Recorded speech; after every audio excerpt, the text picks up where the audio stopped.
শুভ সকাল আমার প্রিয় পরিবার, তোমরা সকলে কেমন আছো? আশা করছি যে যেখান থেকেই আমার ব্লগটা দেখছো সকলে ভালো আছো। তোমাদের আশীর্বাদ ও ভালোবাসা নিয়ে আজকের ব্লগটা শুরু করলাম। এখন বাজে ঘড়ির কাঁটায় ঠিক সকাল 6টা। আজকে একটু তাড়াতাড়ি উঠে পড়েছি। উঠেই কিন্তু সমস্ত কাজে হাত দিয়ে দিয়েছি। তো সবার প্রথম এই ঘরটা ভালো করে ঝাঁট দিয়ে বাইরের নোংরাগুলো ফেলে দিলাম। তারপরে যা থাকে আমাদের গৃহবধূদের কাজ, দুয়ার ঘরে বাড়ুলি দেওয়া। তো সেটাই নিয়ে চলে যাচ্ছিলাম এই বাড়ুলিটা দিতে। আর জানো তো কৌটোটার না আগে কোনো তোমার ডান্ডি ছিল না। তো কিছুদিন হলো শ্বশুরমশাই একটা ডান্ডি লাগিয়ে দিয়েছেন। এতে করে কিন্তু আমার দুয়ার ঘরে জলটা দিতেও অনেকটা সুবিধা হয়। তো তারপর এদিক দিয়ে চলে এলাম একটু ঝাড় দিতে। দেখেছো কেমন কুয়াশায় ভরা তোমার পুরো মাঠটা। তো সংসারের কাজগুলো আজকে কিন্তু অতটাও তাড়াহুড়া নয়, কারণ কি বলতো, কালকে অনেক বেলায় উঠেছিলাম, তাই একটু তাড়াহুড়া করে সংসারের কাজগুলো করাতে একটু কষ্ট হচ্ছিল। তাই আজ ভাবলাম একটু সকাল সকাল উঠবো, কিন্তু উঠেও পড়েছি গো আজ সকাল সকাল। তাই ধীরে সুস্থে সংসারের সমস্ত কাজগুলো করছিলাম। আর এইদিকে চলে এসেছি মাঠের একেবারে কাছে, মানে আমাদের বাড়ির সীমানার শেষে। তো এদিকটাও একটু ভালো করে ঝাড় দিয়ে দিচ্ছি, কারণ কি বলতো এই শীতকালে তো আমরা মাঠের এই দিকটা ব্যবহার করি, জামা কাপড় মিলি বা আমার ছেলে এসে বসে, শ্বশুর মশাই রোদ পোয়ান, সেই জন্য কিন্তু এই জায়গাটা একটু ভালো করে ঝাড় দিয়ে দিচ্ছিলাম। আর এই দিক দিয়ে থাকে মোটরের জল পাস হওয়ার জন্য ড্রেন করে দিয়েছিল।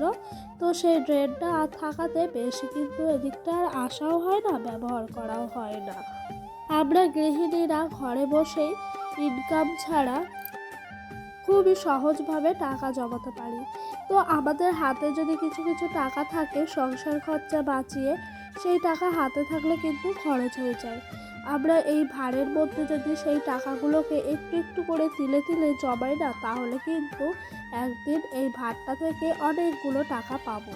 তো আমি জানো তো সংসার থেকে চালাই, কিছু কিছু খরচ হওয়া টাকা থেকে বাঁচিয়ে রাখি, সেই টাকাগুলোই কিন্তু আমি এই ভাড়টার মধ্যে ভরি। তো এর আগেও আমার একটা ভাড় ছিল, তোমাদেরকে তো আমি আগের ব্লগে দেখিয়েছিলাম। সেই ভাড়টা ভেঙে কিছু টাকা বের করেছিলাম, সেগুলো আমাদের দরকারেই খরচ করেছিলাম। আর এবার কিন্তু এই ভাড়টায় টাকা জমাচ্ছি। তো আমি জানো তো নিত্যদিন আমাদের বাজার যেতে হয়, মুদিখানার বাজার, সবজি বাজার, সেখান থেকে আমার বরমশাই যে টাকাগুলো দেয় না, সেই টাকাগুলো কিছু কিছু করে আমি রেখে রেখে এই ভাড়টার মধ্যে জমাচ্ছি। একদিন কিন্তু এই ভাড়টা থেকে আমরা অনেকগুলো টাকা পাবো। আর আমরা বাড়ির গৃহবধূরা আছি, আমরা সংসারের চাপে, তারপর বাচ্চা সামলাই, এইসব চাপে না কোনো কাজ করতে পারি না। তাই আমাদের কোনো ইনকাম নাই, ইনকাম ছাড়াই কিন্তু আমরা চাইলেই এই ভাড়ে অল্প অল্প করে পয়সা জমিয়ে একদিন কিন্তু অনেক পয়সা করতে পারবো। তো আমার জানো তো ছোটোবেলা থেকে ভাড়ে টাকা জমানোর অভ্যাস আছে, সেই অভ্যাসটাই কিন্তু ধরে রেখেছি। আর সংসার জীবনে এসে তো হাতে কিছু কিছু টাকা পাই, সেই টাকাগুলোও কিন্তু এই ভাড়ের মধ্যেই ভরে রাখি। তো বন্ধুরা, তোমাদের সঙ্গে কথা বলতে বলতে ওইদিকে কিন্তু আমার বাসন মাজাটা হয়ে যাচ্ছে। তো ডোডো এখনো ঘুমাচ্ছে। ডোডো উঠেছে আজকে অনেকটা বেলায় জানো তো, কারণ কি বলতো আজ ভোরবেলা উঠে পড়েছে। ও যখন উঠেছিল না আমিও উঠেছিলাম, কিন্তু বিছানা ছাড়িনি, জাগন ছিলাম। তাই আজকে একটু সকাল সকাল কিন্তু উঠে সংসারের সমস্ত কাজে হাত দিয়ে দিতে পেরেছি। তো বন্ধুরা, তোমরা যারা যারা এখনো অবধি আমার ব্লগটা দেখছো, আশা করছি তোমরা পুরো ব্লগটা দেখো। আর আমার ব্লগটা যদি তোমাদের ভালো লেগে থাকে অবশ্যই একটা লাইক, একটা কমেন্ট করো। আর যদি ব্লগটা আরও ভালো লেগে থাকে অবশ্যই কিন্তু চ্যানেলটা সাবস্ক্রাইব করে পাশে থাকা বেল বাটনটা অন করে দিও। এদিক দিয়ে কুয়োর জল তুললাম। তো কুয়োটা জানো তো ব্যবহারই করা হবে না বলে আমি কিন্তু আমার সংসারের দুটো কাজের জন্য কুয়োর জল ব্যবহার করি। এক হলো বাসন মাজা, আর এক হলো তোমার জামা কাপড় কাচা। তাছাড়া কিন্তু কুয়োটা আমরা ব্যবহারই করি না, আর কুয়োটা ব্যবহার না করলেও কিন্তু নষ্ট হয়ে যাবে। তাই একটু চেষ্টা করি কুয়োটাকে ভালো রাখার। তো বন্ধুরা তারপরে এদিকে কড়াই নিয়ে চলে এসেছি, একেবারে কড়াইয়ের মধ্যে সার্ফ ছাই দেবো। তো সার্ফ ছাই দিয়ে রাখলে না রান্না করতে গেলে কাঠে কড়াইয়ের কিন্তু কালিটা খুব সহজভাবে উঠে যায়। তাই কিন্তু আমি প্রত্যেক দিন সবার আগে কড়াইয়ের মধ্যে সার্ফ আর ছাই দিয়ে প্রলেপ দিয়ে রেখে রোদে শুকাই। তাতে কিন্তু আমার রান্নার পরে খাটনিটাও অনেকটা কম হয় বাসন মাজার থেকে। আর ওইদিকে দেখেছো কিছু বাসন এনে কুয়োর পাড়ে রেখে দিয়েছি। এই বাসনগুলো কিন্তু সকালের খাওয়া দাওয়া হয়েছে তার জন্যই। তো এইদিকে দুপুরের খাবার নিয়ে এলাম রান্না বান্না শেষ করে। তো শ্বশুরমশাই সকালবেলা একটু শুটকি মাছের ভর্তা করেছিল, ওই ভর্তাটা নিয়েছি। এইদিকে বরমশাইয়ের আর আমার ভাতটাও কিন্তু বেড়ে নিয়েছি।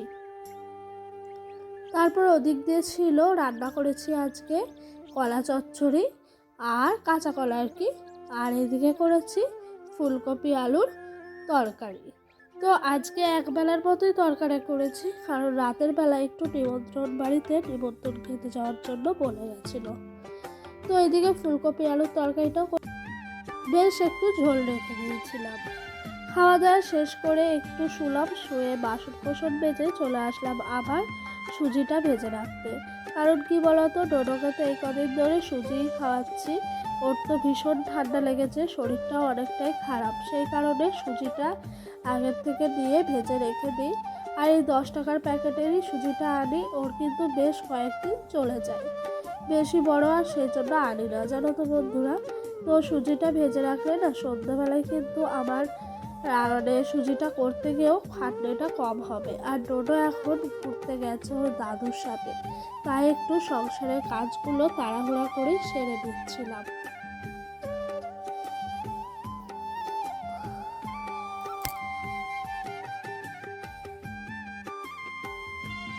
আর বন্ধুরা তোমাদের কাছে আমার কিন্তু একটা ছোট্ট অনুরোধ আছে, আশা করছি তোমরা রাখবে। তোমরা যারা যারা আমার ব্লগটা দেখছো, কে কোথায় থেকে আমার ব্লগটা দেখছো, অবশ্যই কিন্তু একটা কমেন্ট করে জানিও। তাতে কিন্তু আমার অনেকটাই ভালো লাগবে, আমি জানতে পারবো কে কোথায় থেকে ব্লগটা দেখছো। আর এদিক দিয়ে কিন্তু আমার সুজিটাও ভালো করে ভাজা হয়ে গেছে।